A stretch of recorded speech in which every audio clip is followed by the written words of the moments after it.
Welcome to this monthly training on emergency preparedness and portable fire extinguishers. Objectives. Explain the purpose of an emergency action plan. Review general guidance for various types of emergencies. Identify emergency resources. Discuss site-specific procedures for evacuations, shelter-in-place, and other emergency situations. Nobody expects an emergency or disaster, especially one that affects us and our workplace. But the truth is that emergencies can strike anyone, anytime, and anywhere. Employees could be forced to evacuate when they least expect it. Types of emergencies. We have natural disasters like wildfires, floods, hurricanes, tornadoes, earthquakes, and extreme weather. Also, we have man-made emergencies like acts of violence, civil disturbance, man-made fires, terrorism, chemical spills, and power outages.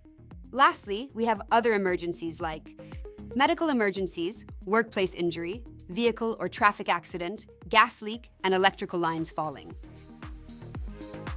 An emergency action plans, or EAP, is a written emergency plan required by OSHA for workplaces with 10 or more people. Purpose of an EAP is to facilitate and organize employer and employee actions during workplace emergencies. EAPs are site-specific. Be familiar with your site-specific emergency plans.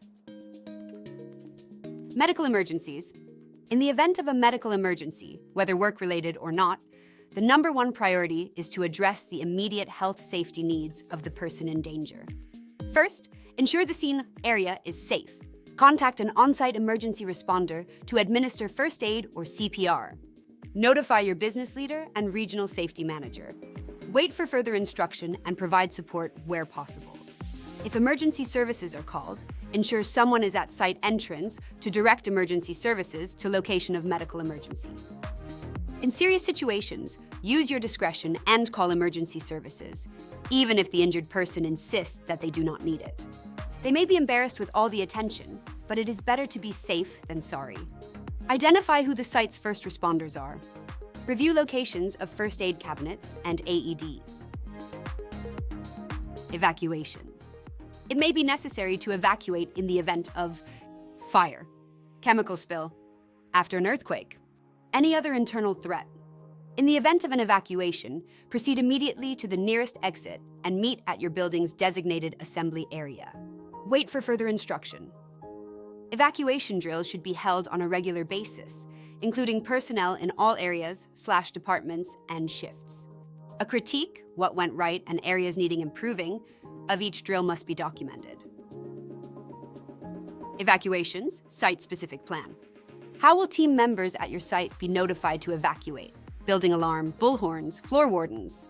Where are your evacuation assembly points? Is there any critical equipment that should be shut off, if possible, prior to evacuation? Who is on the emergency team and what are their responsibilities? Who is in charge in the event of an evacuation? Shelter in place. Shelter in place means selecting an interior room or rooms within your facility, or rooms with no windows, and taking refuge there.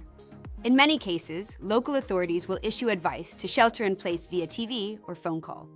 It may be necessary to shelter in place in the event of threats external to the facility, including weather-related, chemical, biological, radiological, violent person on the loose. Depending on the situation, it may be necessary to shut down external air supply or secure the facility perimeter gates/doors. Shelter in place, site-specific plan. How will team members at your site be notified to shelter in place? Where are your site's shelter in place locations? Are there emergency supplies available in case you need to shelter in place? How will you communicate internally and externally in the event that you have to shelter in place? Who is in charge in the event of a shelter-in-place emergency? Fire emergencies. If you see or smell smoke, immediately report the situation. In an urgent situation and/or if you see a fire, do not hesitate to initiate an evacuation by pulling the fire alarm yourself. Once you're notified to evacuate, proceed immediately to your nearest exit and convene at the designated assembly area. Assume all alarms indicate a true emergency act with a sense of urgency, but do not run. If there is smoke, heat, products of combustion, or visibility is obscured, stay low to the ground and, if necessary, crawl to the emergency exit. Wait for further instruction at the assembly area, and do not re-enter the building unless told it is safe to do so. Fire extinguisher use. Types of fire extinguishers. Class A used for wood, paper, cloth, trash, plastic. Class B used for flammable liquids, gasoline, oil, grease. Class C used for electrical, energized electrical equipment. Class D used for metals, potassium, sodium, aluminum, magnesium.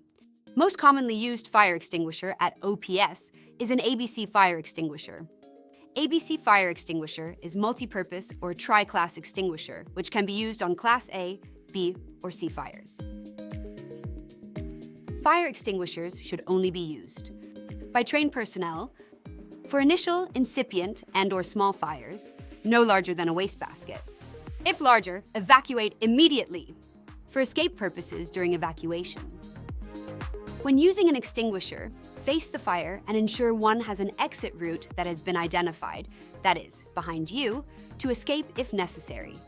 How to use a fire extinguisher. Remember the phrase pass. First, pull the pin. Next, aim at the base of the fire about 6 feet away. Next, squeeze the handle. Lastly, sweep from side to side. Hurricane, tornado, and storm. If you're under a hurricane, tornado warning, find safe shelter right away. Know where your site's shelter-in-place is located. Determine how best to protect yourself from high winds and flooding. Evacuate if told to do so. Take refuge in a designated storm shelter or an interior room for high winds. Listen for emergency information and alerts. Only use generators outdoors and away from windows. Turn around, don't drown! Do not walk, swim, or drive through floodwaters. Your division leader will determine when business operations will close and notify you accordingly. Earthquake. In the event of an earthquake, try to remain calm and get to a safe and protected location.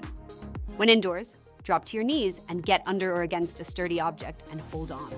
If not possible, brace yourself in an inside corner away from windows. Cover your head and neck with your hands and arms. When outdoors, move away from buildings, power poles, or other large structures that may fall. Stay away from fallen electrical lines. When in a vehicle, stop your car as quickly as safety permits. Stay in your car. Don't stop near buildings or large structures that may fall. Don't stop on elevated roads. After the earthquake, do not light matches, cigarettes, or turn electrical switches in case there is a gas leak. Protect hands and feet from broken glass or debris. Use bump cap, blanket, or clothing. Make a quick check for injuries or trapped people. Be prepared for aftershocks.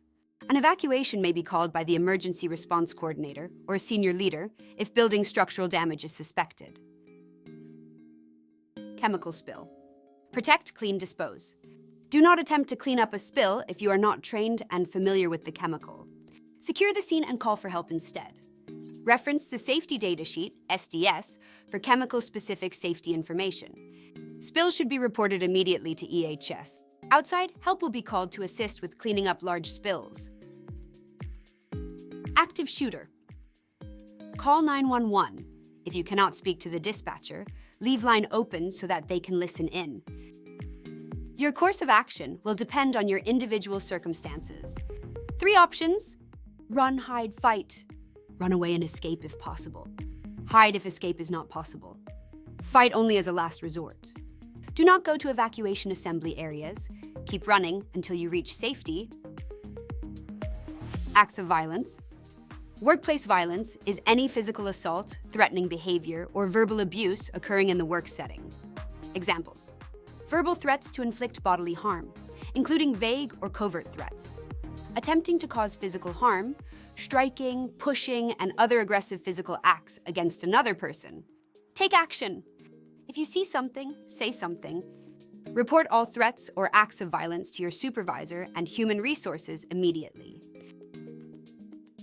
Emergency resources.